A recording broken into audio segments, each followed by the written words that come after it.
what you want, when you want it, where you want it. This is The Mesh.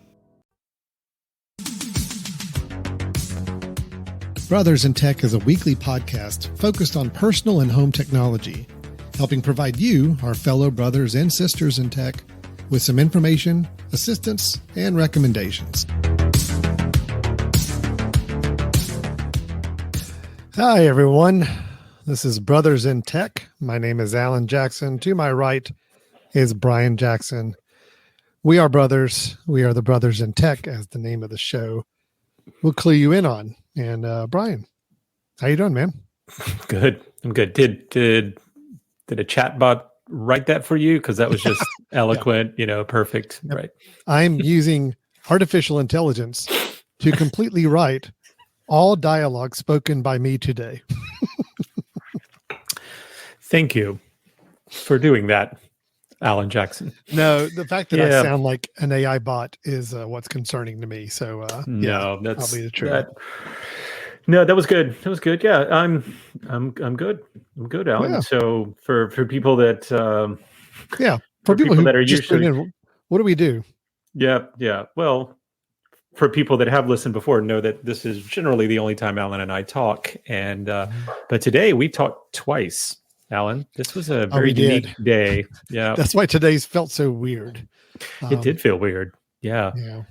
I'm talking to you. I'm not sure I like today. I felt weird. Like, why am I talking to my brother right now? I don't understand.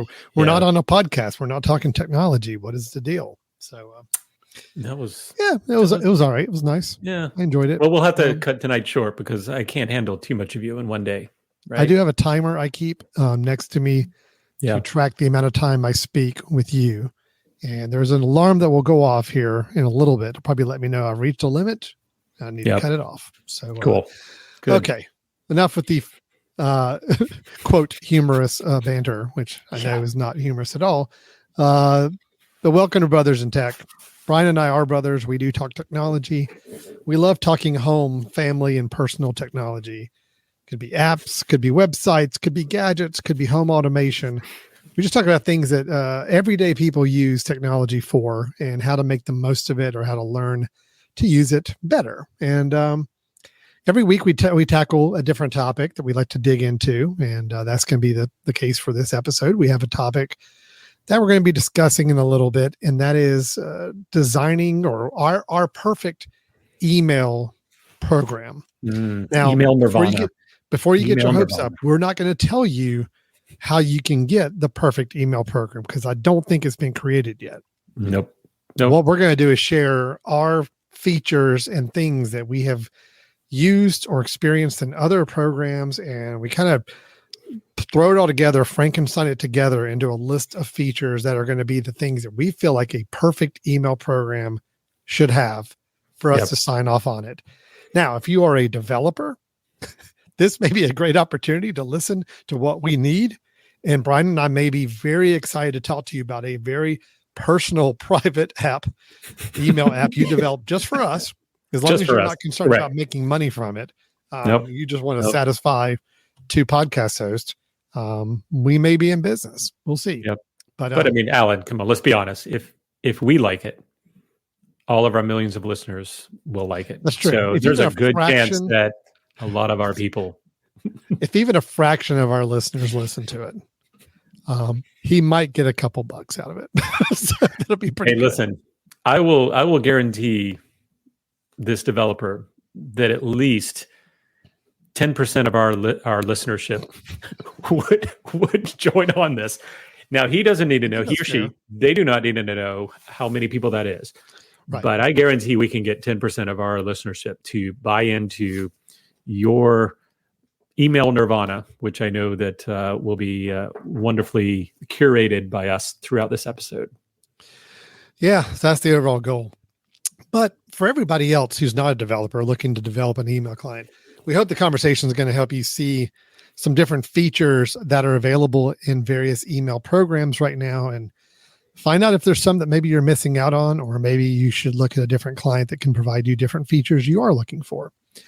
So we'll get to that in a few minutes. But Brian, I wanted to share just one or two things with you before we got into that, if that's okay.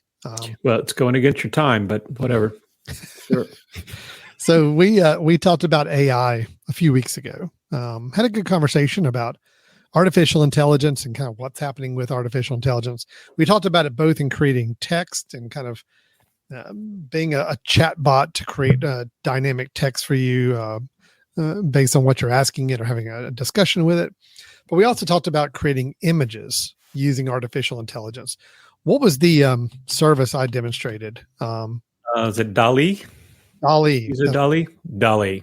Basically type in a phrase and say, I want a photo of or picture of this Right. person holding ice cream, wearing a yellow hat or whatever. And it would create one for you that the results were okay. They were fair to mixed, but Yep.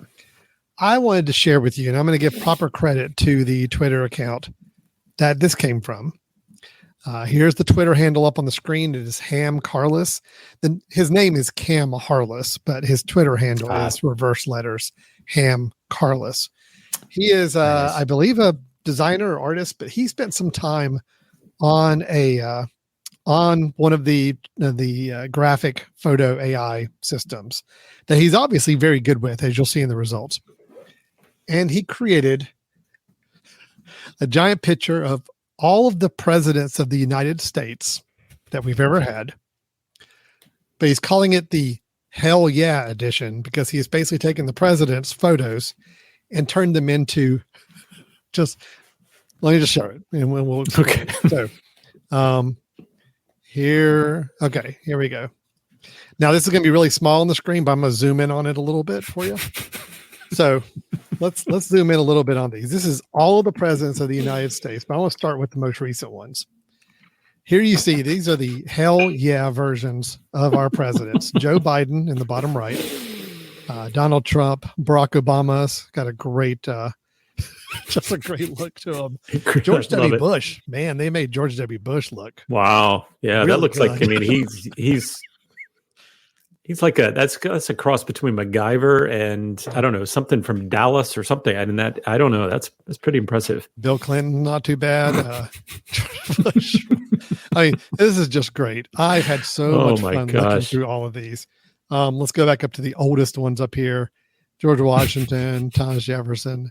They don't look that much different than their original photos, but Abraham Lincoln over on the right-hand side, I think has got a good look going for him. Oh man, badass. Yeah. This is great, isn't it? Look at James Polk.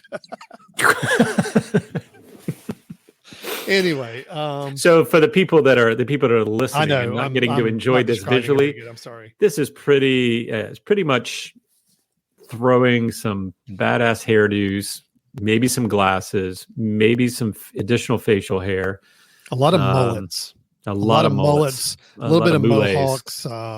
Dwight D. Eisenhower's got a really what is that? mohawk going on. Yeah. Wow. Lyndon Johnson might be my favorite on the far right. The thing is, I think that guy lives in Hickory. I think I've seen that guy around town. That guy probably runs Hickory. I mean, come on. Everybody loves that guy. He might be our mayor right now. I'm not really sure. Yeah.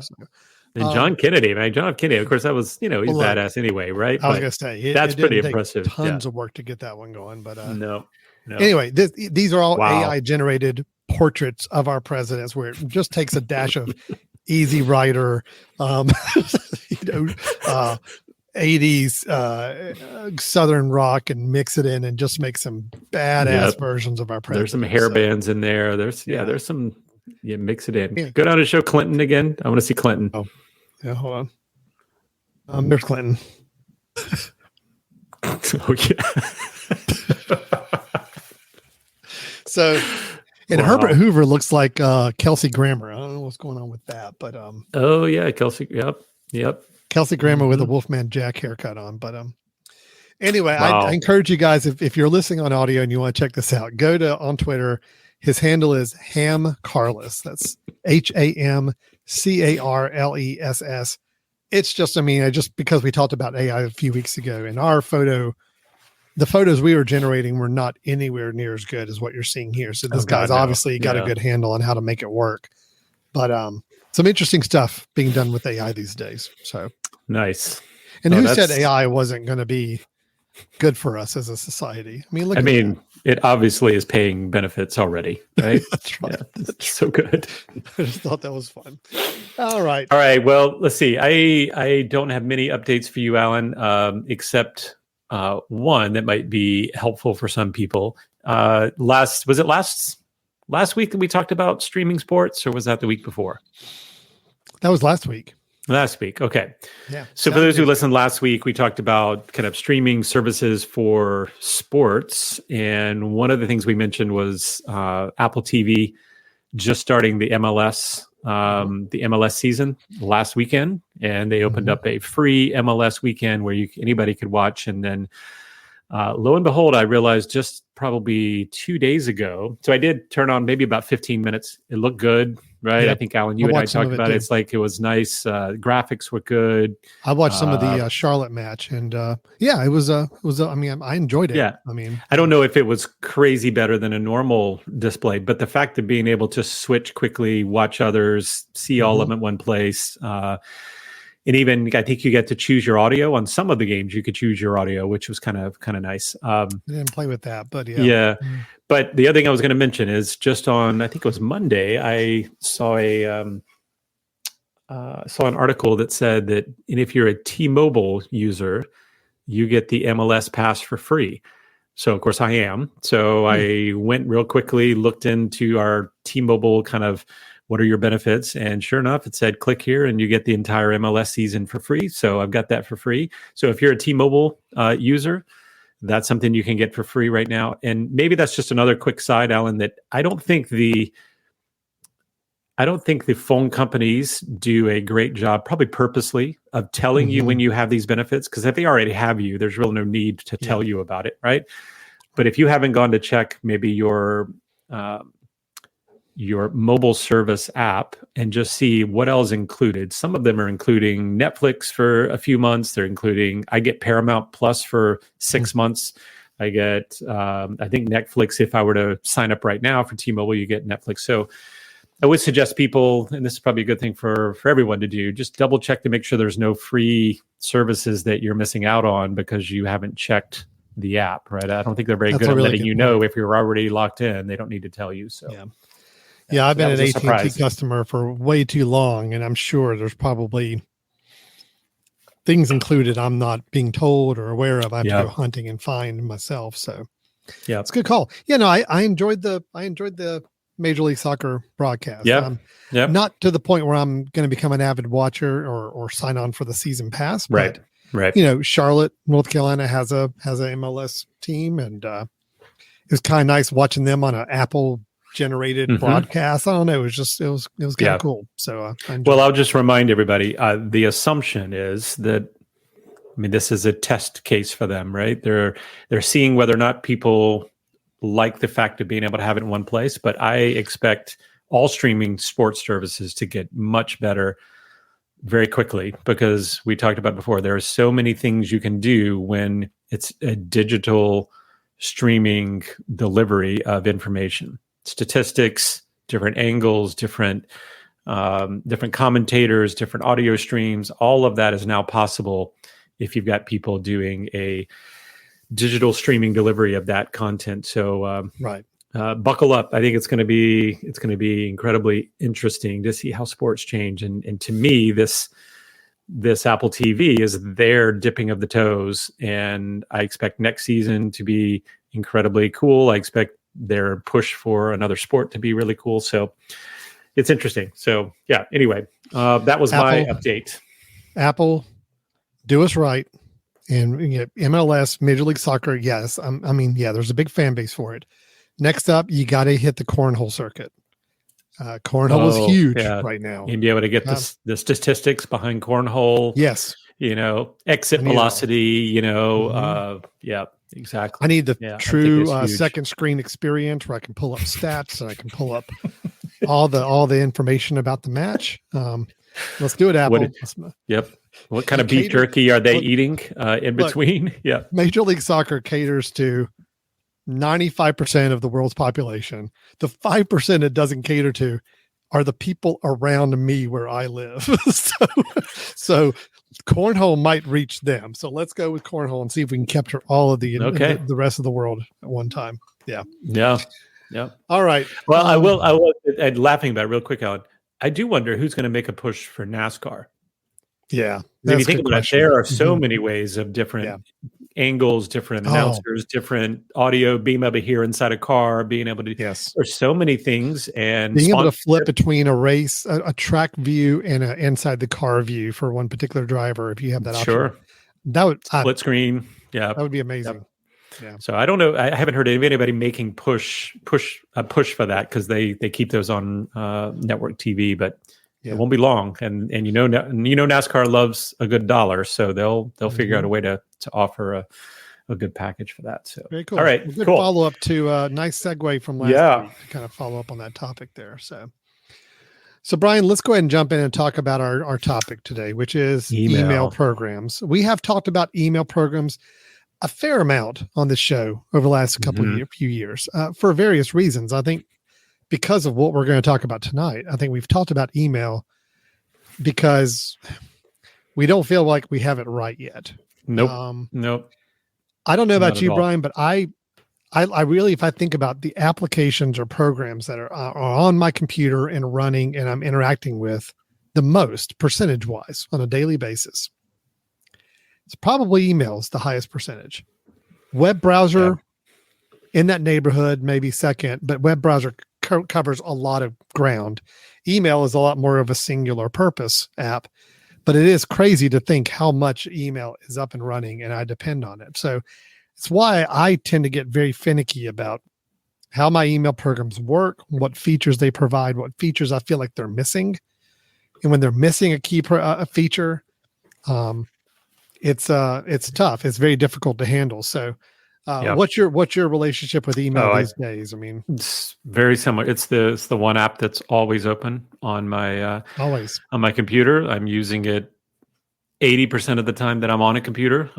It is running. It is my communication portal for most work things. And and I'm the same. I don't love any email client that's out there. None of them are perfect, and really it's just a matter of which is the best of. And so I'm constantly trying. Anytime there's an update of several of that I'm trying, I'll go to the update, try it for a week, and inevitably realize I'm frustrated and go back to whatever I was using before for one reason or another. And this is why I propose this episode, is because I find myself now when I'm switching between these and trying new things, there's usually one thing with each one of them that will trigger me to say, nope, can't do it anymore.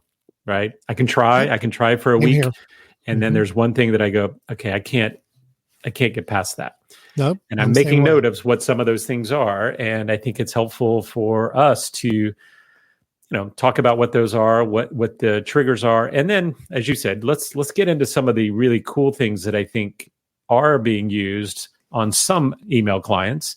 And if people were to combine those together and do it effectively, I think we'd have some really great opportunities ahead of us. So yeah, we're just going to Frankenstein a bunch of features together. Yeah. To see if by the end of the day we've got kind of an ideal email program. Now, Brian and I will use the word email client or email program.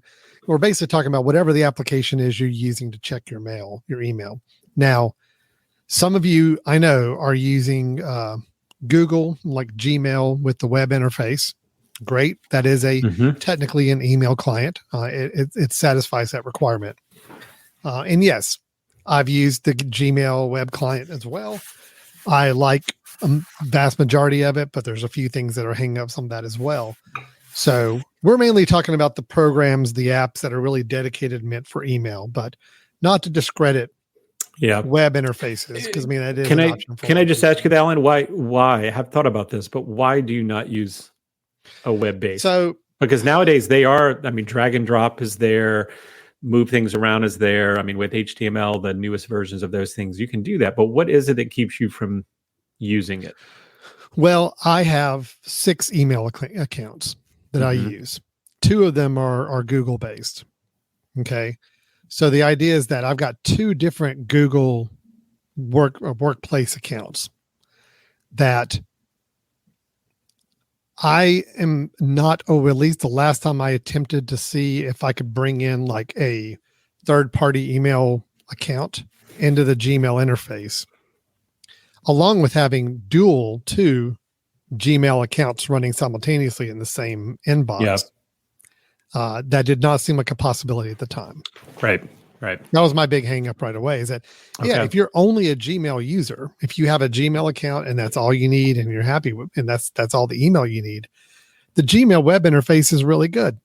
I mean, it does have most of the features we're going to cover here in a little bit. Yeah. And they do have a mobile app version of the Gmail native mail client that integrates with it perfectly. But again, I need more. I've got more clients, more email accounts to manage, and I need to manage them all in one place. Yeah. So I've got a couple of reasons why I don't use it. One, I'm not a big fan of web apps altogether, mainly because they're all in the same application. So, if I use Safari or Firefox or whatever, I've got different windows that could do different things. One could be email. But if something goes wrong with that app, all of what I'm doing goes away and has a problem, right? I like to have my apps separate, is one thing. And two, I think that, there's a benefit of, if you open up a web browser, then you have to click another button in order to get to your email and to make it another window and all of that sort of stuff. Whereas the app itself, you open it and it does what it's supposed to do, right? So that, to me, I've always been a person who goes with a standalone app for email, and I'll probably continue to do that until they make instances of your browser. It'd be one thing if you said, "Hey, I'm a Firefox user. There's one icon of Firefox down in my dock that is email only, and there's another icon of Firefox that is something else. There's another icon." And they are different instances. If one crashes, they don't crash them all. Maybe then I'd be okay. But until that happens, I don't think so. So we are actually talking about email clients, email apps that have features built into them. Okay. That's right. And again, Alan, we are talking, the features we're going to be discussing are Mac or Windows features. I mean, nothing we're going to be talking is a feature that is specific to one platform or the other. Right. The difference is that the examples of the actual email clients that Brian and I have worked with and experienced are mostly going to be ones that are Mac or Mac only, possibly. Right. But features are fairly universal. And even if you're on Windows and you're looking for email programs, these are still features that you can try to target and find in programs available on the Windows platform as well. So, I'll tell you what we're going to do, Brian, just to have a little bit of a visual element to it. I'm going to keep a kind of like a digital whiteboard up for those watching on video, because we're going to be bringing up a lot of features, and I just want to have them organized in one place, because I think you and I are going to need to fight a little bit about which one should have priority over another, which ones are more important, and also see if any of the features we have are going to be the same as well. So, how do you want to do this? You want to kind of just ping pong back and forth? Let's each say, like what's top of your list that has to be there. If this isn't there, you're not sticking with it. It's a critical feature for your email client. Sure. Well, let me go first. I'll go first. I'm going to put it up on the board. Boom, boom. Cross-platform functionality. And what I mean by that, I'm not really talking Mac or Windows, because, I mean, yes, ideally, if you are using both Mac and Windows and you want to have some email program that could work the same on both, that's ideal. But that's not most people. Most people need it for one computer. When I say cross-platform, I'm talking about desktop to mobile. So in my situation, it's the Mac operating system and the mobile operating system, iOS. I need to have an email program that will work on both platforms and work relatively the same on both. In other words, don't give me a desktop version that has a feature that's really cool, but I can't do it on the mobile version, because I do just as much email work on a mobile device as I do on my desktop. So I need to make sure that I can do the same type of email composing, sending, all the features that go along with it have to be similar on both. So I need a fairly parity version of this email client on both platforms. That's my number one requirement. Nice. If I see that, hey, this is a great mobile app, but there's no desktop app, I'm like, well, I'm out. I can't. Right. That's not what I need. So Right. okay. Okay. I think I'm with you on that. That is absolutely a necessity. I'm going to add to that, and this one I think is fairly obvious because I would imagine most of the applications are doing this now. But if you have tried one that doesn't do it well, you will be very frustrated, and that's junk mail filtering. Right? Okay. The email has to have an effective junk mail filtering process, whether that's on the server side or whether that's on the app side. If you try jumping into a client that does not have effective junk mail filtering, it is maddening, and to realize how many of these things you have to then go and train, or maybe you have to point them out yourself. And I think that's kind of a nightmare. So to me, there has to be some junk mail filtering. And again, that one sounds obvious because most of them have it, and you normally don't even get to see when it's not working, or when it's working, you don't get to see it. But it needs to happen. So that's and I'll say this, Brian. I do think some programs do junk mail filtering better than others. So I think really making sure that just because they say they have a junk mail filter, it needs to be one that works pretty reliably or can learn pretty quickly. I know some are much better learning models where they're going to watch you and see, they're going to try to put some things in spam themselves, but you also are clicking on emails that do show up in your inbox and saying that's spam and that's junk. spam. And it learns from it. It's like, oh, I got it. That's a junk mail. Next time that one like that comes around, I put it straight into junk. So I would just add on to that. I want a learning, intelligent. One that gets, one that gets better. Mm-hmm. All right. What do you got? All right. Yeah, this is fun. This is good. Okay. I had junk mail filter on my critical list as well. So we're on the same page with that. Okay. Just like I mentioned a second ago about how I have to have an email program that allows me to have multiple email accounts, which I will go ahead and say I'm not going to put that as a feature because I think just about any email client program you get will let you add multiple email accounts you may have. But what I need to make sure that there is a unified inbox for those multiple email accounts. So here's what we mean by that. And it should be an option if you want it or not. And most all of them allow you to have that option. But what I mean by a unified inbox is, let's say you have 3 email accounts. You have a work one, a personal one, and then just another one that's specific to some other group or service. Yeah. You can go in and add all 3 of those accounts into the same email program. So you can actually check them all in the same program. You can see all the emails from them in the same program. But a unified inbox means that you can tell it you want to have an inbox that is going to include all the emails from all 3 accounts. Yep. So that way, if you don't want to have to go and click through each account to see if there's any new mail, you can say, I want a unified inbox. Give me everything in one place.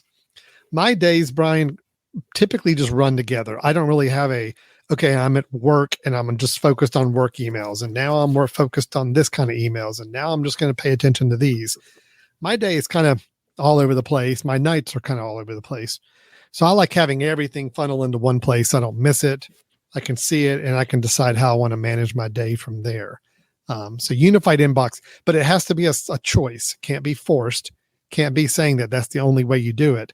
If you wanted to turn off a unified inbox, you could still have your 3 separate inboxes for your account with no problem. And you want both, right? You want the ability to say, well, I'm going to click here and I'm going to look at only this email account so I don't get overwhelmed. But I also want the unified capability. Yeah, that would be ideal. And that's the way most all of the programs I've been using. It will let me do it. Yep. If you see an inbox that has like a sub menu underneath it for one item for each account, if you go to the top level inbox, that's your unified inbox. If you go into each individual sub inbox, that is your different account inboxes. And that works really well for me. So unified inbox, but it has to be something that you can choose to do and turn off if you want to. Yep. Good. I totally agree with that one. That has to be in the must-haves. Let's see. So far, our stuff has been fairly benign, pretty simple. Most email clients, I think, can satisfy these. Let's see where we're going with this next. Yeah. So I've got one that is actually it probably in the last few years has been the one factor that has kept me from using certain clients. So this one is one that not every client has. And for me, this is fairly specific, but it's directory addresses and directory access. And what I mean by that is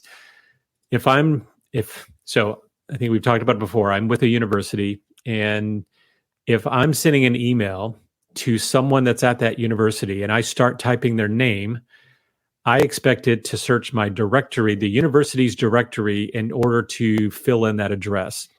I do not want to have to go out of my email, do some sort of directory search in my contacts or whatever to try to find this person and then send an email to them. Now, I will tell you, most email programs, they will help you address your email if it's someone that's already sent you an email. So if they're in your email somewhere, you've sent them an email before, they've sent you an email before.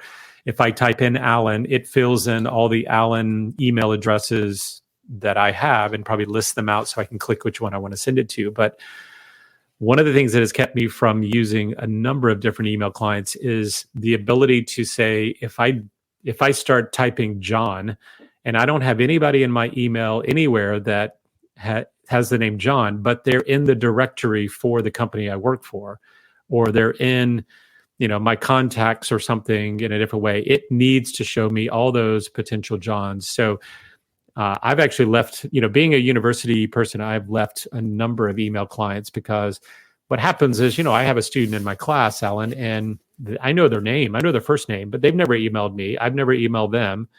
I don't know their email address. And I need to send them a message because I saw them in class and said, hey, I want to do this. Well, I don't want to have to go and search for it. They're part of a directory. If I know their name, I should be able to type it in and be able to have access to that. Apple Mail does that for a Gmail directory. Spark did not. Edison Mail did not. Outlook is a hybrid. It does not fill it in, but it allows you to click a button that says search directory, and then it goes and search a directory. So there's an extra step, which is a bummer. So, what I need is I need to be able to tell it in the settings somewhere, please use this directory, whether it's an LDAP directory or something like that, to autofill my my addresses. When I start typing John, I need you to go ahead and tell me all the Johns that I potentially have information for, whether it's directory or not. And that's a big one. And I know that's very unique to me or to certain organizations, but anybody who works in a big organization, if I work for Intel, right, I would suggest that for when I'm on Intel's network, if I'm typing someone that I met in the hallway and Intel has thousands and thousands of employees, I would expect it to try to predict and say, these are all the Johns at Intel, and you can scroll through and find it, as opposed to, nope, I don't see any of that in your email. You've got to find the actual email address for John. So to me, that's a big issue. And pretty much every email client I do, I type in just a random name and try to see, does it fill in student names that potentially might be in the directory? So Brian, here's the way I prevent that issue is I make sure I only make friends or acquaintances with a certain number of people with the same first name. So I'm only allowed to have acquaintances with 3 Johns, for example. If I meet a 4th John, I'm sorry, I'm not going to. Someone's going to have to get off your list. Somebody's going to be bumped off the list. So that way I never want to look for more than 3 of the same first name at a time. So I do have a limit I put on myself in life, and it helps a lot. Yeah. Okay. That actually helps. That helps knowing a lot about you, right? Why, when I don't get a response from you, it's like, oh, he's got 3 other Brians. I got it. I'm out. I kind of made a little bit of an exception for you on Brian's because I do have 3 other Brians. And I'll tell you, they're pretty good. I'm just going to say it's a tough competition for which ones stay in my top 3 on Brian's. But I'm letting you hang in there, brother. Okay, you're thanks. in there. Just, thanks. Number 3. Just might want to step up the game a little bit. And, Number 4 is right behind me, ready to push me out. You're a bubble, Brian, is what I'm saying. You're a bubble. You can go out at any minute. Bubble Brian. Yeah. So Brian, okay. So just so people are really clear on this, because it's something that I personally don't have any experience with. I've never had. You're in small business. You don't have that, right? Yep. We have our own Gmail or our own Google based contact list on our Google Workspace account that we all share. And of course, in my email client, it searches that Google contact list very quickly and easily. Yep. That's all I use. So we are talking about directories where an organization, I think Brian's at a university, large companies, larger organizations are going to have directories that are searchable and have, could be thousands upon thousands of names that your email client needs to be able to interact with and pull up as a potential address book, right? Right. Correct. Correct. If you're with a large organization where the directory, so think about it this way: the email client that you download and say, "This is my email," set up my email. It goes to the server, it pulls down all the emails that are supposed to be associated with your email, right? You and I, Alan, you and I do this all the time, right? When we try a new email client, we go and say, well, I'm going to sign in with this address. Oh, look at that. Here comes all my emails. Okay. All my folders. But it has, many of these do not have any clue of all the directory access, the things that are associated with your email account. All right. So I have a company that I work for, doing some consulting. Well, they have, let's say, 30 or 35 people in their organization. Well, if I go and sign up for their email address or my email address with them, it brings in all my emails. But some clients, when I say send a new message to John, it's going to only look in my emails that I have, those in the folders, those in the trash, those in the inbox, and say, I see. Here's the Johns. Well, that's not what I want, right? I want the John that I actually have never sent an email to, but I saw him on a meeting. Gotcha. And I know he's in my organization. So I need it to search the directory. And it's interesting how some clients do it and some clients do not. Obviously, they're connected in the same situation. They're the same account information is going in, but yet some of them will search a directory, some of them will not. So directory addresses. And by the way, when you start typing in John, I want it to show me at the top all the entries that are Johns that are in my contacts, and then below say and directory. By the way, you can scroll down here and go further and find all the Johns you've never emailed before but are in your directory. That's the ideal, right? Yeah. So it doesn't bother me. I can get the ones that it thinks I want to email, but allows me to still get there without clicking. So perfect. Love it. That is a guarantee. It has to happen. So that's fine. Now, I'll just say to that app developer out there listening to this, that's going to make this email program. Look, okay, that Brian just needs that. I don't need that. If that's a game changer, if that's going to roadblock. That's a roadblock. Yep. Just bypass Brian. Yeah. You're making an app for me, and I'll be perfectly happy. I don't need this. Thanks. I'm gonna block you on some of yours. So go ahead. Jump in. What do you got next? All right. Next, I have the big one for me. Even though these other three that we've talked about are actually more important, this is still that feature that I have to have. And it's one, unfortunately, that trips me up in different email clients I try to use. And it is Snooze. Talked about Snooze. Snooze is my soapbox. It's my thing I have to get on and talk about. I have trained myself to rely on Snooze. Is Snooze the best way to handle your email? No, it's probably not. Is it a crutch that you rely on and you get used to and it kind of makes you forget about things that you should be prioritizing? Yeah, absolutely. Does it make you not focus on responding to emails as quickly as you could? Yes, it does all those things. It is bad. It is like it's like eating something sugar before you go to bed. You're not supposed to do it, but I need it. I have to have it. So the idea with Snooze, just so everybody's clear on this, when a message comes in your inbox, if it is something that you do not need to, you don't feel like you need to address at that time, you don't need to deal with, you'd rather it not sit in your inbox and take up space on your inbox right now. If it's not something you're even going to worry about until this weekend or something you don't even need to look at till then. The idea with the Snooze is you click a button, say you want to snooze that email, and say snooze it till this weekend. And then come this weekend, you open up your email program and boom, that snoozed email reappears back in your inbox at the top. So once you snooze it, it disappears from your inbox temporarily. Comes back in at the time you tell it you want to deal with it. I live by this. This is really critical for me. And more importantly than just the snooze feature itself is I need to have customizable days and times for those snoozing. So by default, a lot of email programs will say, hey, you can snooze it to later today, which might be like 3 hours later. You can snooze it till tomorrow morning. You can snooze it till this weekend. I want to be able to also have an option, which most do, of saying, let me put in an exact date and time. Like I know that I've got a meeting. Let's say I've got a meeting tomorrow at noon that I need to get some documents together for before the meeting. Somebody sent me those documents by email. I don't need to see those until my meeting tomorrow. Okay. And, so and given your preparation, probably what, 11:55? Right. 5 minutes before I'm ready to go. Mm-hmm. So I can say snooze it to 11:55 a.m. tomorrow.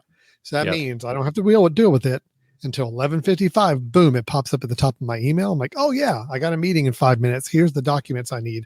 Perfect. Open them up, deal with them. I'm done.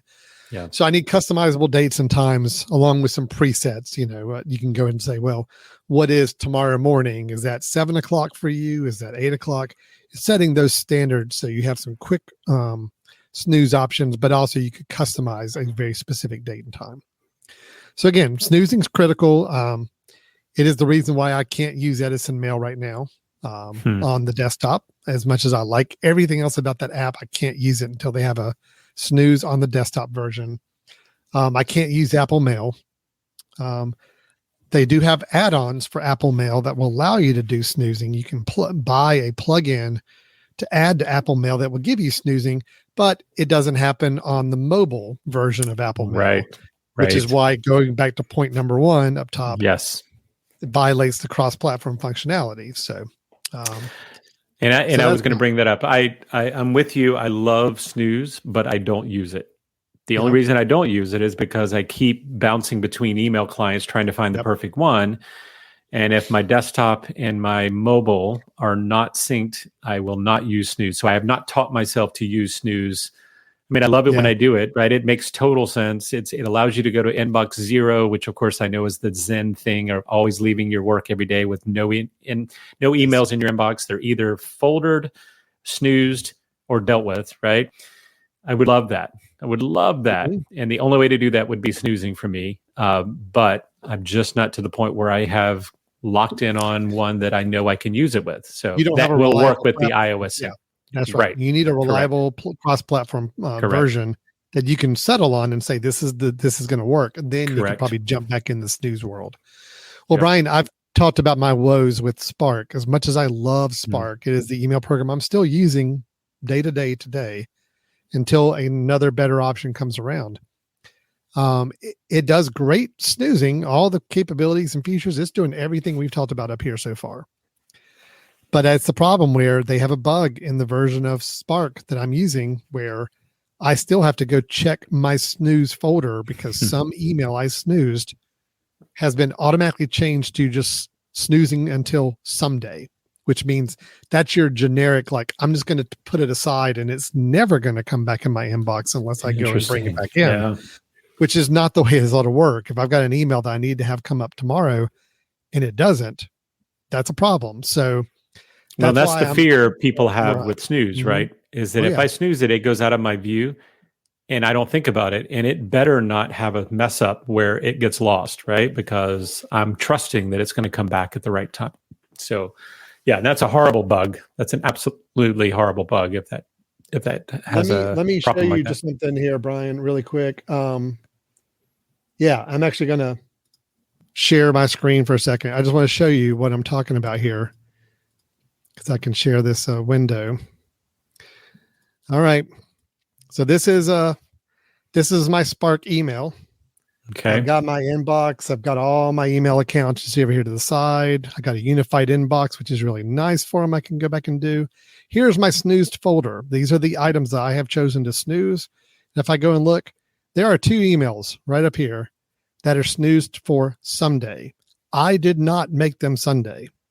In fact, this one, an interview with the local paper, is tomorrow at 1 o'clock. I know this, and I know I set the email to snooze until 12 o'clock tomorrow so that it would remind me to prep for that call an hour before.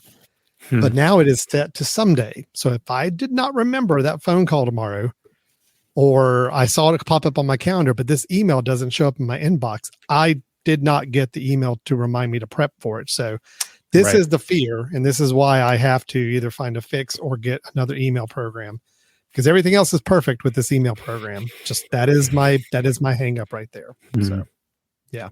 Can I just ask you real quick? Is it do you have any idea whether there's a trend of only from the mobile when you snooze it, or only from the desktop when you snooze it, that it becomes someday? I have not No, found it's any random. commonalities to it at all. No. Wow. So That's again, a bummer. snooze is Yeah, great. I mean that but makes it completely useless. it does. If you can't guarantee it, unless you're setting yourself a normal reminder of every day, please check my snooze to make sure it's the right thing, that makes no sense. So yeah. So yeah, anyway, that's a bummer. That's a bummer. snooze is critical for me, but it's also the thing Yep. that gets me the most with clients. It's why I can't use Yeah. Apple Mail as much as I love the Apple Mail native client. That's why I can't use Edison Mail. As excited as you got me about Edison Mail a couple weeks ago, I can't use it. So got to have it. All right, that's snoozing. Brian, what have you got next? Yeah, so this one I think is also somewhat obvious, but I'm going to give it a caveat that isn't as obvious. It isn't necessarily the case with all clients, and it's the layout. Okay, layout to me is really, really important with an email client. So Alan, if you look down at my notes down at desktop only, I have, and this is mainly desktop because mobile really only has one layout that most of them use, right? A kind of one screen. But for desktop, I think the layout is incredibly important. I'm a big fan of side by side, the inboxes or the mailboxes and the message, right? But also what's really important and what has had me leave a number of desktop email clients is, so I really need visually to easily be able to see what's a new message and what's not a new message. And there are a number of email clients where that's not that easy. When you're looking very quickly at your list, I want it to pop out super, super easy, like highlighted. These are the new messages that you haven't looked at yet. And these are the old ones, because I don't have inbox zero. I'm not someone that always has nothing in your email and that I'm dealing with it all the time. And this sounds really easy, but if you look at different email clients, some of them put a dot next to it if it's new, but the dot isn't that visible and easy to see. Or some of them might bold it, but the bold lettering doesn't look much different than the non-bold. Yeah. What I want is a list in which they are literally highlighted, like maybe, a light yellow of all the emails in the email list that are still new. I want it super clear that that's new, and I can look at it and go, oh, I have new ones that I need to work with. For me, it's critical that I must have a very clear understanding of what's new, what's not, what's been dealt with, what's not been dealt with, right? What's still ready to be going. Now, may this go away as a concern when I get a good snooze option and I start using that?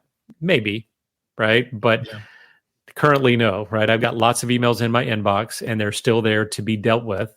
But there are some that I need to be able to clearly see that it's new versus not being new. So to me, it's layout and making sure visually things are easily seen and easily understood when you view them. So, and I'm not going to go into much more detail with it because I think there's lots of ways that it can happen, but this has been something that has allowed me to, or forced me to leave certain email clients. It's like, nope, it's just hard to visually see it. And now I will say I'm on dark mode on my computer, so everything's black when it comes up as an email client.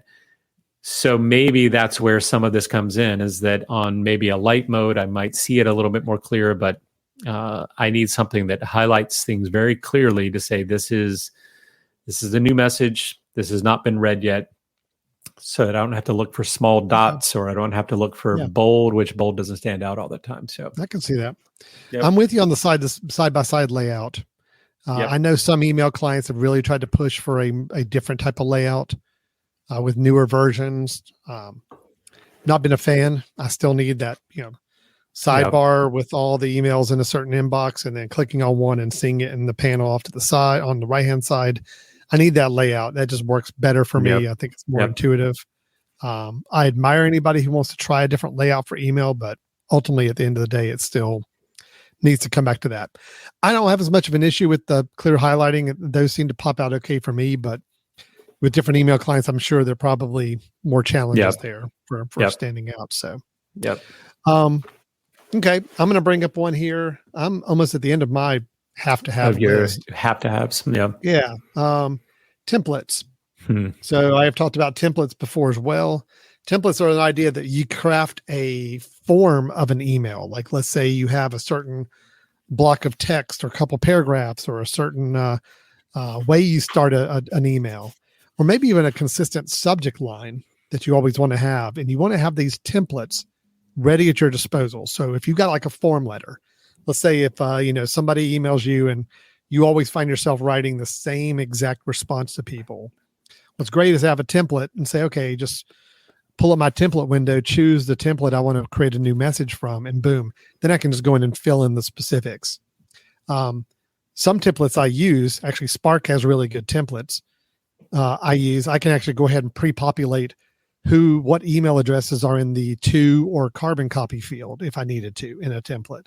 So honestly, I could truly just say, hit a new message with that template, maybe just have to change one piece of text somewhere in the email, and boom, I send it and it's ready to go. And, for anything you do repetitive, you find yourself writing the same message on a regular basis or on demand. Templates are just great because before templates, you had to go back and find an email you'd already sent that had that information, copy it, paste it in a new email, and then go and customize it. Templates make it so nice and easy. And it may be a little more specific for me than it is for more other people, but for me, it is I got to have it. Templates is the reason I cannot use Outlook on the Mac, which is I like. It's really good, but it doesn't have a good template-based system. You have to kind of like create templates as files on your computer that you then kind of go in and bring load them up these files and all that. And yeah, that wasn't going to work for me. So so templates I need to have. Okay. Mm-hmm. Yeah. So what I'm hearing, Alan, is you've got snoozing and templates, both ways in which you really don't have to do a lot of work. And if you don't want to deal with someone, you want it later. Yep. And then templates is you just don't want to have to actually write a full email to someone. Is that kind of what I'm getting? Getting right here? And actually, I'll go even. Let me just throw in one more to kind of put a button on this. Let's go ahead and have a block certain domains or people altogether. So the idea here is that if there is a domain, and what we mean by domain is a something like at apple.com or at microsoft.com or at yahoo.com. Those are domain names. It could be the name of a business. It could be the name of whatever. If there are some domains, especially like some companies that I've always trying to hit me up for business or trying to sell me things, and I can do a whole filter where I say, well, anytime you see somebody from this email address, go ahead and put them in spam or whatever. But there's some features sometimes where you just say, just block a domain altogether. I want anything coming from this domain, just block it. I don't even want to get it, especially junk mail stuff. Just block it altogether. I'm going to take that back off, Brian, because that's actually not one of my top key features. Yeah, I was going to say, what if that's... Yeah, I only brought it up because it kind of played off what you're saying about how lazy I am, and I just don't want to talk to people. So so I'll take it off. It's not that critical. So. Yeah. Well, I going back to templates. I don't use templates.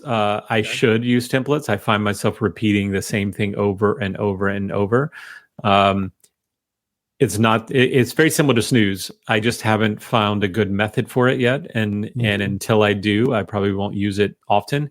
Yeah. Alan, can you just tell me with templates, is it simply you pulling up the template that has everything there except maybe blanks where you're going to go and type certain things because you added a blank? Because I tell you what I would really like is I would like an email client where the template actually becomes a form. So, for example, I pull up a template and on a sidebar, it comes and says, here are the blanks you need to fill in. It's like a form. Say, fill in the name, fill in this, and it does all those things before it sends it. Because if it requires me to search through the email and remember where the areas are that I need to fill out, I tend to screw that up. I tend to get in a rush and I tend to mess it up. But if there was like a mail merge, almost a mail merge version of a template, where I could say, this is an email that I send to clients and there are 5 blanks in here that I need to fill in, and I need to make sure I'm not lazy and don't get them all, but it will ask me questions of those 5 and fill them in for me. That's what I would love to have. That's cool. Not as, I mean, that is the ultimate lazy. If you want to Yep. talk about lazy, Brian, that's it. Well, that's Efficient. detailed, efficient, Detailed. and detailed, making sure that it happens.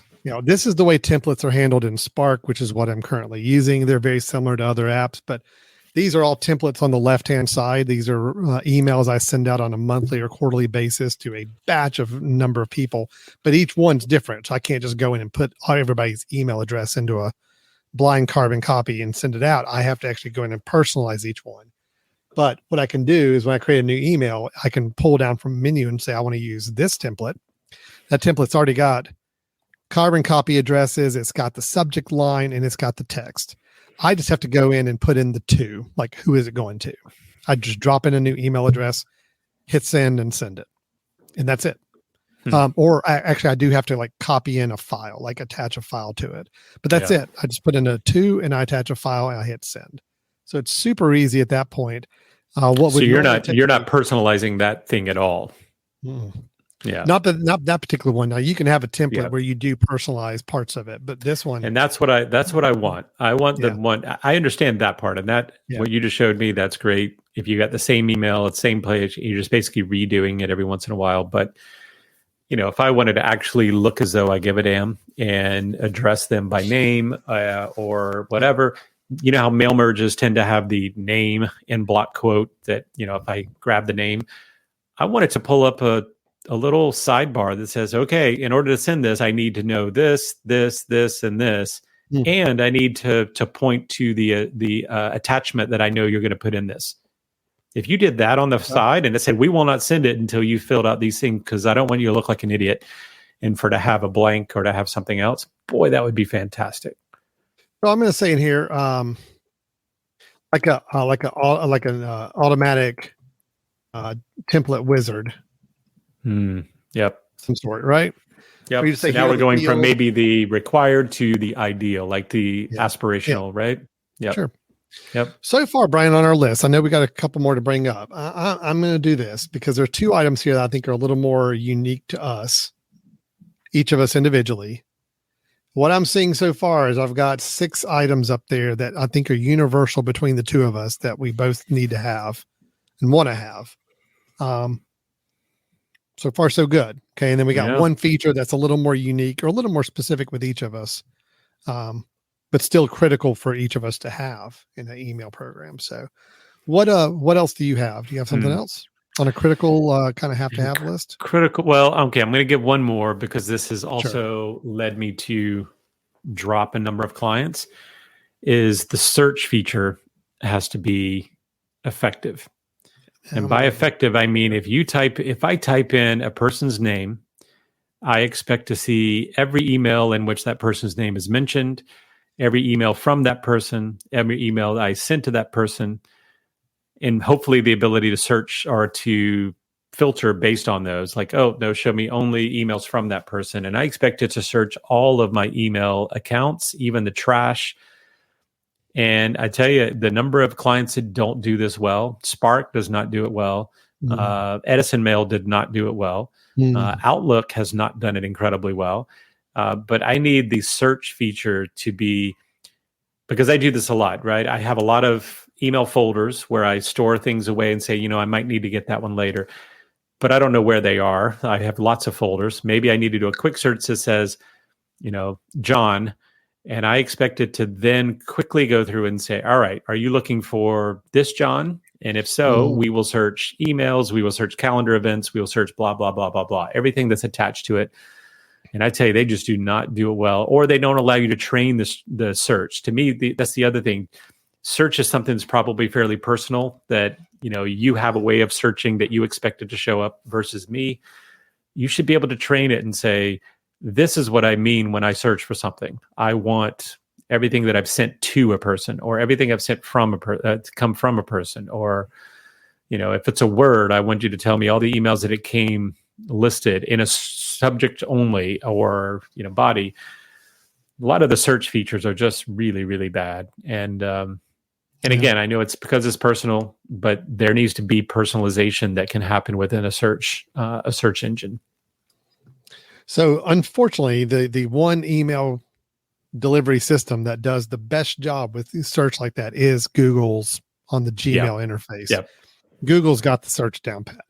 That is the one thing that does tempt me every once in a while to use that Gmail interface, because I know the searching is just rock solid. By typing a person's name, it is fast, it is quick, it is, here's every instance of that name, and we think it's organized in a way that's meaningful for you. It's great. You're right. Spark and Edison Mail, the two I've been experimenting with, are not great on searching at all. No. And I find myself searching a lot. Yeah. Well, and sometimes I'll put in a search and I'll hit return and some results pop up. But then if you sit and wait for a little while longer, some more results will pop up. So it's like, okay, well, when do I have all the results? Know, I need to know that because I don't want to go ahead and start reacting to the first group you're sending me if there's others that are going to come. So it's there's definitely a lot of work that can be done on the searching for sure. Yeah.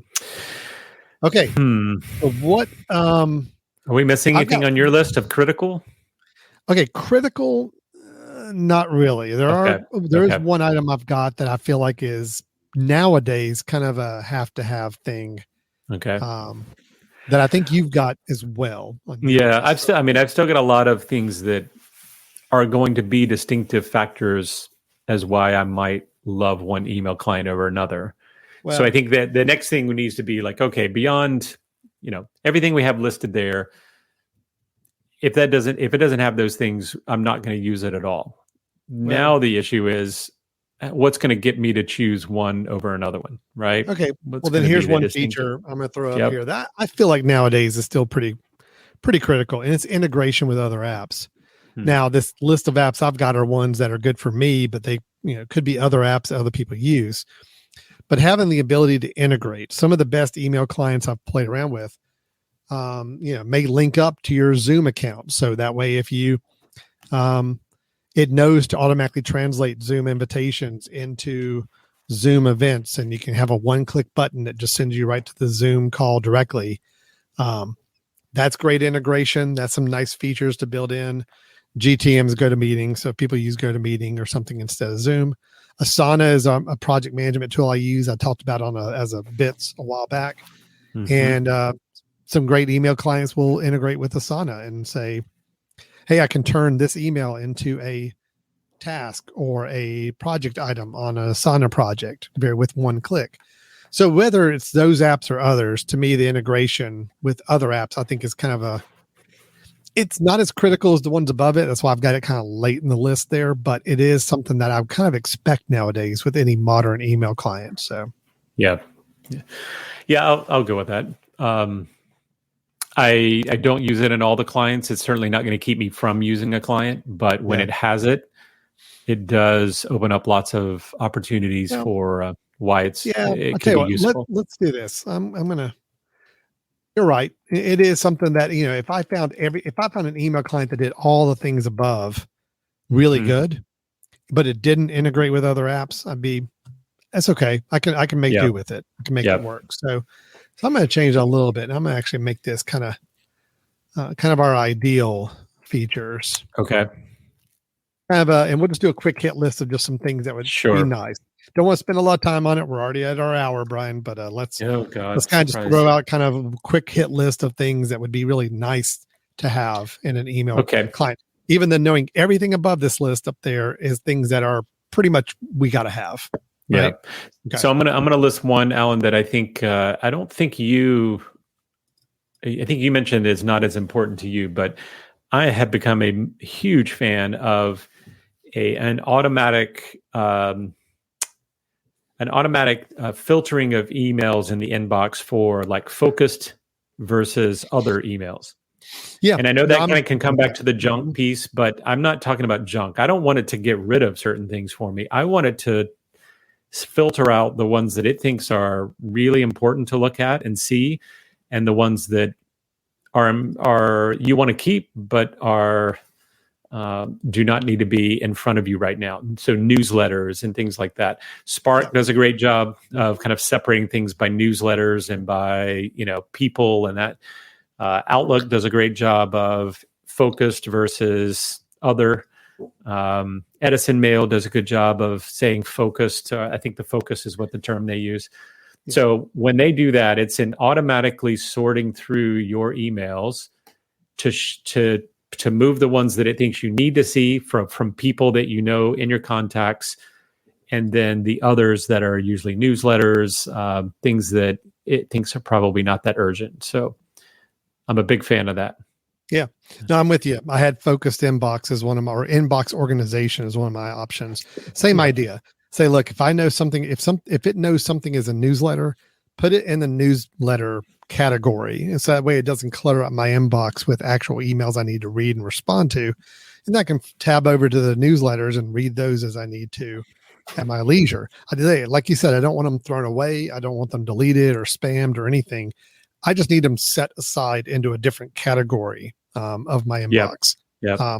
I agree. I love it. So I'm with you on that. Not a deal breaker, not a have to have, but it's really nice if that feature is in there to work with. Well, and can I follow up real quick, Alan? Because there sure. are variations of this. So Edison Mail, which I actually found since the last time we talked, I use Edison Mail for mobile, not for desktop, until about a couple of days ago, and then I gave up on it. But here's the reason why I gave up on it. It does a nice job of the focus versus non, but this is a little glitch, Alan. So if I go into that email client on mobile and I click on the other just to see what those other things are, get rid of the email or go to another app, come back, it's still on other. And now that's a small thing, but for something like Outlook, every time I come back, it always reverts back to focused. And it wants to show you these are the important ones. Let the other be the click, right? I don't want it to default to the other just because I left last time with other. Small thing, but it became so frustrating, required extra clicks. When I'm on mobile, I'm always looking for what email client is going to require the fewest clicks to get done what I want to get done. Yeah. And I tell you that that extra click is maddening. So so there's an easy, simple thing that led me away from a particular client. So fair enough. All right. What do you got? I'm going to do two really simple ones. These are just minor cosmetic things, but they do mean a big deal to me. They help me with my email management.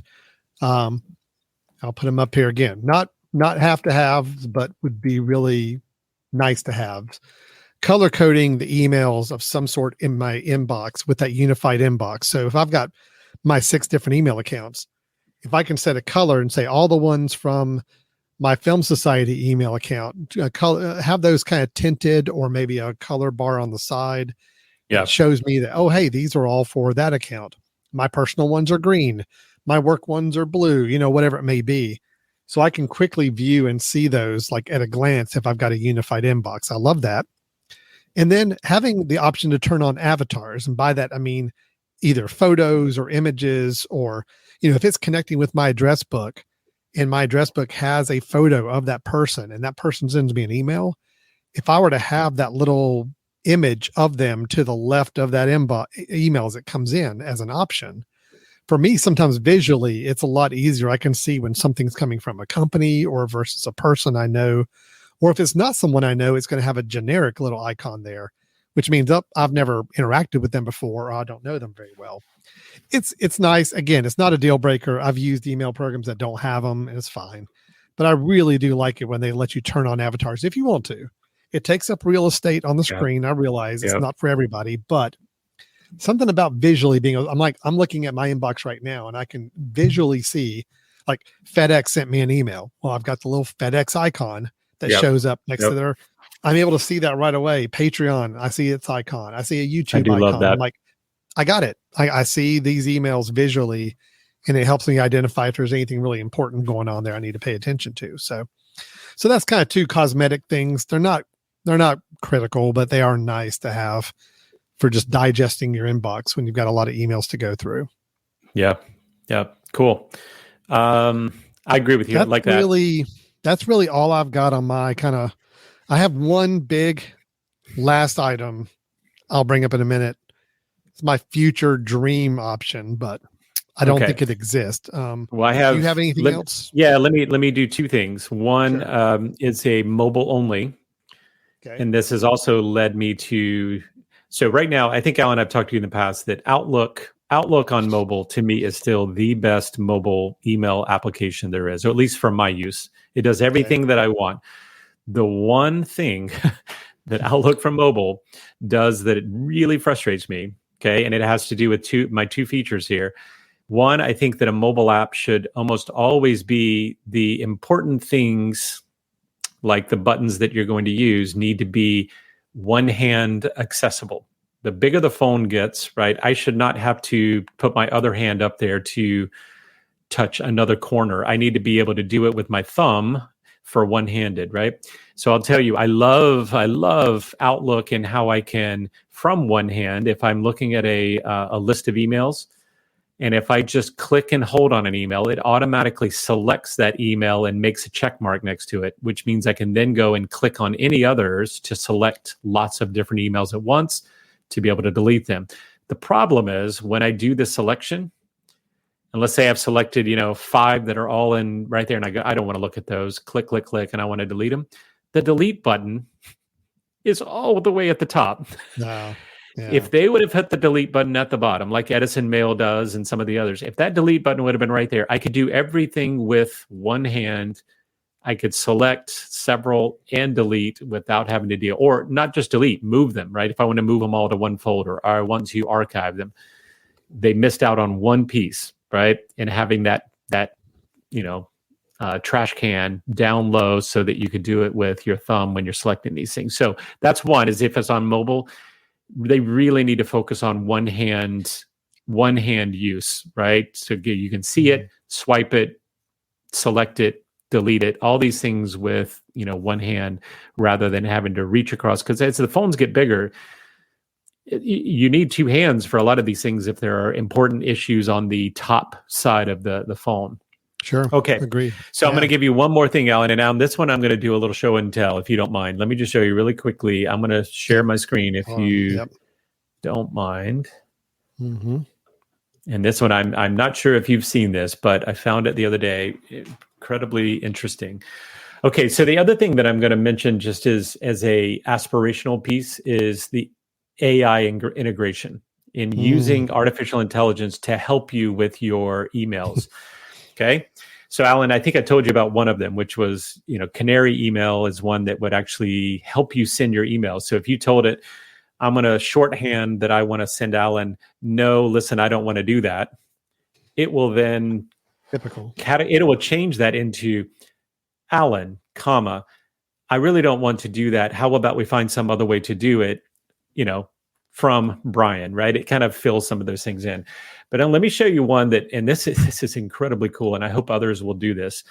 All right, so Alan, I'm in Edison Mail. Okay, so Edison Mail is the one that we said we would not use because it doesn't have the snooze, right? On desktop. So what I'm going to do here is, it's going to start with a new window. Hold on a second. It's a pop-out window. Let me see if it will. Nope, not a pop-out. So I'm going to share a different form of the screen because it's going to do a pop-out here. Because this is actually incredibly interesting. Okay, Alan, share that for me. So this is a pop-out window. This is a new message. Okay. So I just typed that I'm going to do a message. Watch this. So I'm going to send it to you, Jackson. So let's just do it. There's my your emails. All my email addresses. Great. So I'm going to send it to that one, right? I'm going to say the subject. I don't know. It doesn't matter. Blah. Now watch this. Let's see. Okay. See the attached document for more info. Okay. Click send. Okay. Now you're not seeing a pop-up right now, unfortunately, because of the share screen. The pop-up came up and said, "Are you sure you want to send this without an attachment?" Because I mentioned the word attach. Sure. Right. Because my email said somewhere, see the doc or see the attachment. And it automatically comes up and says, you didn't attach anything. Oh, how brilliant that is, right? Because right away, the number of times I've sent an email that says, see the attached document, I send it and then have to follow up and go, by the way, here's the attachment, right, that I meant to send. Right, sure.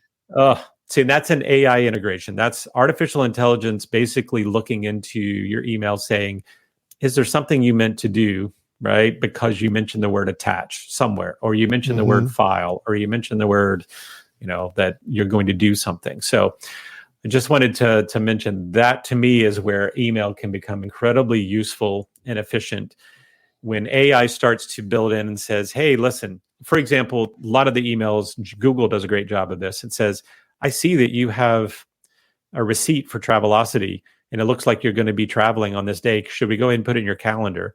I love that, right? Yeah. I love the AI integration of some of these things, but seeing something like that. As long as it asks, it doesn't automatically do. Correct. That's the key. Right. It's got to ask you. Yep. But as long as it's asking you the questions, I'm all for it. Yep. It's like, did you want to send did you want to add an attachment? Like, no, actually I didn't.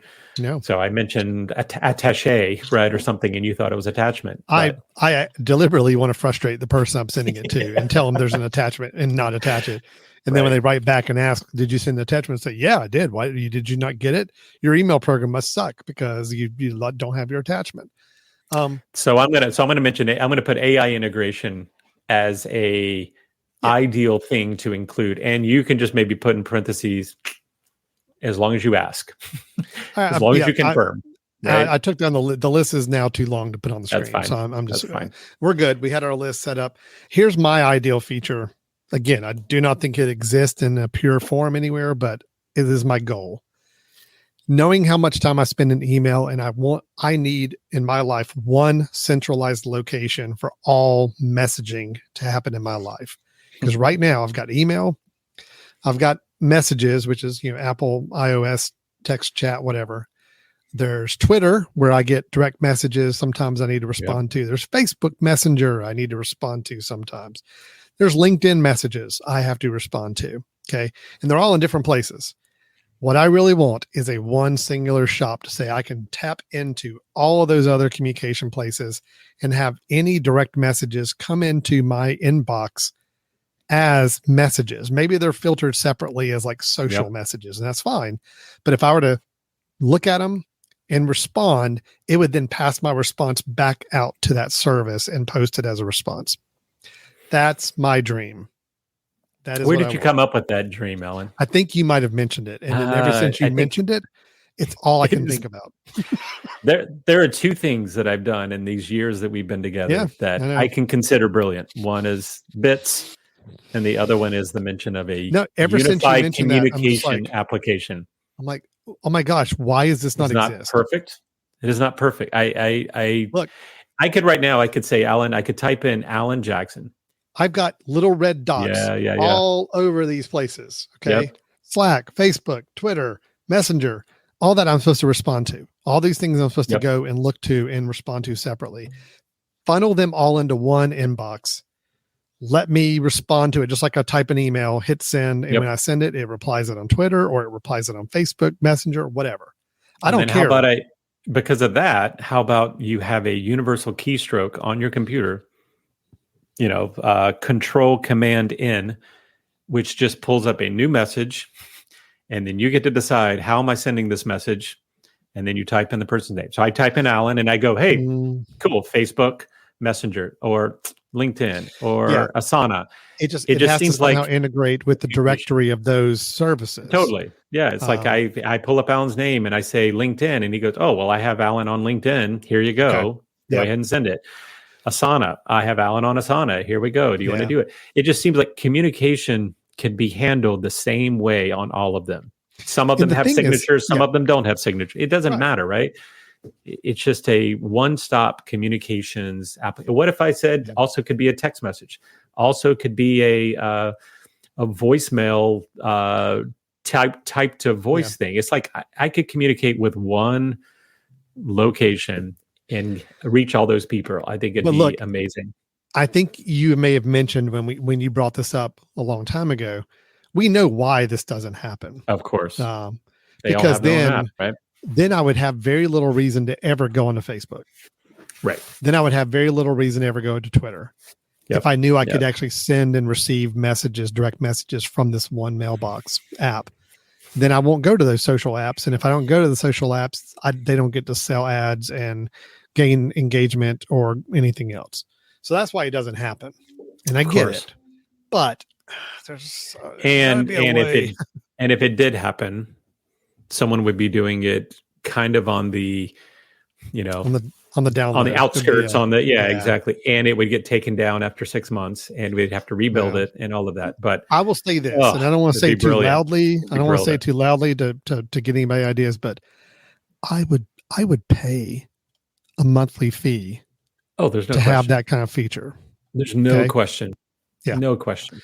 If I were paying and that money could somehow go back, part of it to Twitter, part of it to Facebook, if they licensed out their ability to have that unified mailbox, I'll pay. Okay. Yeah. I think a lot of other people would pay too. So that is now my dream goal. You've put it in my head. It's like that little earworm. It just kind of sits back here in my head every time when I just have a quiet moment. It's like, hey, wouldn't it be great if all your messages came in one place? I'm like, yes, it would. So in that Thank you earwig, for is that my voice? Are you No, hearing my voice? Okay. No, I have a 'cause much that would be more annoying, pleasant. right? I have a much more pleasant voice that reads things to me in my head. So, Yeah, I'm telling So, you, you're right. You're exactly right. That is the dream, the ideal, to find a way where communication, you do not have to figure out which app did you send me? Where do I need to go and look in that app to find your info? Now, I will say, you mentioned Facebook, but the fact that they have Messenger as a separate app it helps kind a of little tells bit. you that, listen, they don't mind you maybe being in another app to get you communicating. Yeah, They just want maybe. to. They just want it connected. They just want it connected so Yeah. that they know anything you click on there probably goes back to Facebook. Making Messenger a separate app does help a little bit. I don't feel like I can actually hop into Messenger and respond to somebody and not feel like I'm sucked into bombarded with Facebook. crap. Right. But man, it would just be so nice. So back up on the screen, perfect email program. We've got 1, 2, 3, 4, 5, 6, 7 critical features that we both share and say, yes, it has to have these 7. And then there's a feature I've got is critical and a feature Brian's got is critical that we feel like, to make our perfect email, we got to have. But then we have another 5 features at the bottom that are nice to haves, not critical. Although it would really, if given the choice of choosing between a couple different email programs, these are going to be the things that are going to make us say, which one do we go with? It really would sweeten the deal on an email program for sure. Several of them are just cosmetics or just layout options too. And the integration, the thing we mentioned at the top it's kind of a broad category. I know it can't integrate with every application out there and every service, but if it could integrate with some of the more popular ones, it does make it nice. Sure. Yep. Yeah. Yep. Well, Brian, and then the AI. You didn't include my AI at the end, but yes, I'd like to include AI as being a number of different things. You said AI. I said the whole unified message program. Oh, sure, that's our aspirational. That's our 2 aspirational things. Look, I don't want to bog down anybody that's listening. I don't want to bog down your development cycle on making this app just to include those other 2 features. Okay, if you can't do AI and you can't do the integration with every social media network in the world, don't let that slow you down. Let's just get these other things done and made into a nice app. Okay. Got it. Real quick, Brian, Canary Mail, you mentioned a couple times. Yeah. I know I probably should handle this offline, but what was the deal? What's the deal breaker on Canary Mail? Cause I know I've used it before. Yep. I know I've tried it. I'm trying to figure out what it was that broke on that one. What for did not work? For one, I think it's a paid email. Oh, is it? So it's $20 a year, which is not that bad, right? If you like what it is, it's $20 a year or $60 for your lifetime, which is also not bad. $60 one time means you get it forever, right? Sure. And so that's an iOS bundle and a Mac OS bundle. But pro features. But let me just quickly run down pro features, and let's just see if any of these kind of click our box, right? The pro features are contact profiles, calendars, dark mode, favorites, pinning of emails, custom thread actions, custom notification sounds, end-to-end encryption, push, read receipts, templates, and custom snooze times. Those are all within the pro features, which would be the $20 a year format. So it's a nice looking app. It's clean. Look, I'm hitting my hit list. We'll do this really quick. I know we're running low on time here, but it's cross-platform. It's got a Mac client and an iOS client that seem to be equal parity with one another. Junk mail, I assume it's got good junk mail filtering. I don't know how good it is, but Yeah. unified inbox it has. It has snoozing with customizable dates and times. The layout on the Mac side is It's slick. That's actually pretty slick. Yep. Highlights new messages for you. The search, I don't know. Don't know how good the searching is. It has templates, just said. I don't know if it has directory addresses for you. So why am I not using pull up this? my screen share real quick, Alan. Okay. Just because I believe when you see it for the first time, it's always really helpful to know the layout. But here's the beauty, right? Your stream is in not different emails, right? It kind of gives you as blocked emails, which I love, rather than kind of work together. You can see on the right the information from that person, which is super nice. You can easily click to favorite that person. You can see in the email, all the things you need to see. This is what I was telling people earlier, right? That I could actually do. Oh no, I'm sorry. This is bulk cleaner. What is bulk cleaner? What is that? Oh, look, it's highlighting certain things that it thinks that are not. Bulk. Yeah. There you go. So I'm going to clean out all the bulk emails, right? Yeah. Mm-hmm. That's kind of slick, right? So of course, I didn't mean to do that. Okay. So Canary's got a lot of cool things. I think I've just never been a fan of thinking I need to pay for something before I'm committed. But if it's $20 a year, I'm kind of to the point where I'll do it. I need if it was right. Yeah. I just need it to work. And I need to have those features we laid out on the screen. So Canary Mail. Okay, that may be my little project. I may be trying out Canary Mail. I will have to, I guess, to get the templates, I'd have to plug down the $20. It sounds like snoozing you can do, but you can't customize your snooze times unless you do the pro version. Okay, so here's the swipe, right? You can do the red, you can do the pen, you can do, let's see what else is in here real quick. This shows forward snooze, allows me to choose. Yep. The difference is on the free version, you can't set up custom times and dates. Right. For snooze. You take their time. Yep. Okay.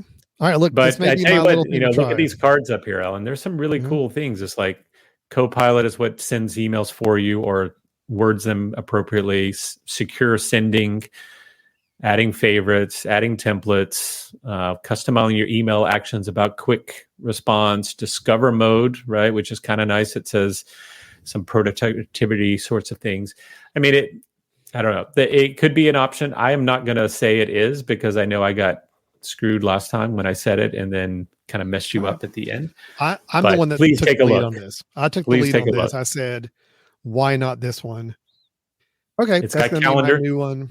That's It's going to be got my calendar built in, Okay. right? It's got the calendar built in, got your agenda items, got the other things. So all right, I'll give it a shot. This could be. Yep. Take a look. I'm going to give it a shot. I will let you know. I'll keep everybody posted how it's going. I know everybody's on the edge of their seat waiting to find out. Does Alan like this email program? Canary Mail. Yep. I may have to record a special episode just to unveil. Well, I got you on Spark, and then I felt really guilty when you found some quirks in there. And then I got excited about Edison, and then I got really guilty about that. I don't blame you at all for Spark because I did my due diligence. I checked everything, all the features, everything looked great. When that bug came up, I immediately reached out to their support team. It's like, hey, just want to let you know there's a bug. When can it be fixed? And it never got fixed. And the only word I ever got back is, we're all in on our next version. So we're not really doing anything on this current version. And their new version, I didn't mention, Spark 3 is a paid subscription model version to have the features that it needs. So I'm not ready to jump into that. And it was like several dollars a month, which would be a lot more than the $20 a year that Canary Mail would be. So anyway, I do blame you for Edison Mail, though. You got my hopes up on that one. Yeah, so sorry, man. That was really quick. Yeah. All right. Well, listen, I think we have designed our perfect email app. Now we just got to find it. I'm sure. So was this helpful or was this depressing? Is this helpful or depressing? Actually, no, look, I think it's actually helpful because now I have a list that I did not really have on paper before. And just like I did with Canary Mail, when I said, oh, look, okay, here's an option. Let me hit this list. I honestly just went down those critical features. And if I'm checking off all those critical features, I'm like, okay, well, this could be an option then. That's good. And then if it has anything on the bottom half of the list, that's just like gravy on top that I'm be happy about. So I think this is a good exercise. It's sometimes good to get it down on paper and say, this is where we need to be. Now we can find it. So. Oh, that's good. Good. I feel decent to have brought it up. So, well, all right. I'm excited. I'm hopeful. We'll get there. It's aspirational. Look, we continue the journey, man. We will find it. We will reach the end one day. It'll be the last episode we ever record when we have email nirvana. I'm like, we've done it. Yeah, perfect. We have won. We have won. Wrap it up, boys. We're done. We're done here. So, soon our job is done. Our job is done. Shut her down. Shut her down. All right, man. Well, Brian, if anybody is hearing all this and they're just like, well, this email client does everything they just said. Why are they not talking about this? Please let me know. Please talk to us about this. So, Brian, how can they reach out to us? Yeah, send us an email. Yeah. No, actually, I'd prefer a Facebook Messenger message.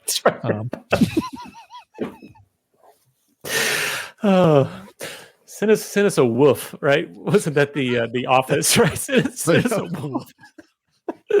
Send us an email at info@themesh.tv and tell us. We would love to hear if we were wrong and we have not found the right one yet. You can also go to our website at www.brothers-in-tech.com.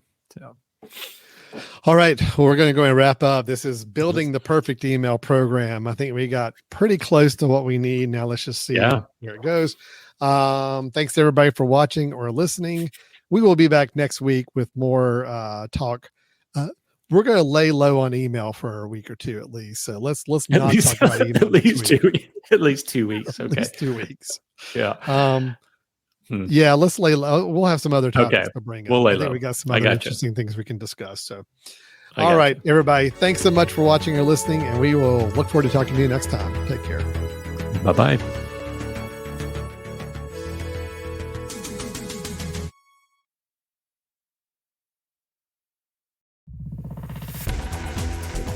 You've been listening to The Mesh, an online media network of shows and programs ranging from business to arts, sports to entertainment, music to community. All programs are available on the website as well as through iTunes and YouTube. Check us out online at themesh.tv. Discover other network shows and give us feedback on what you just heard.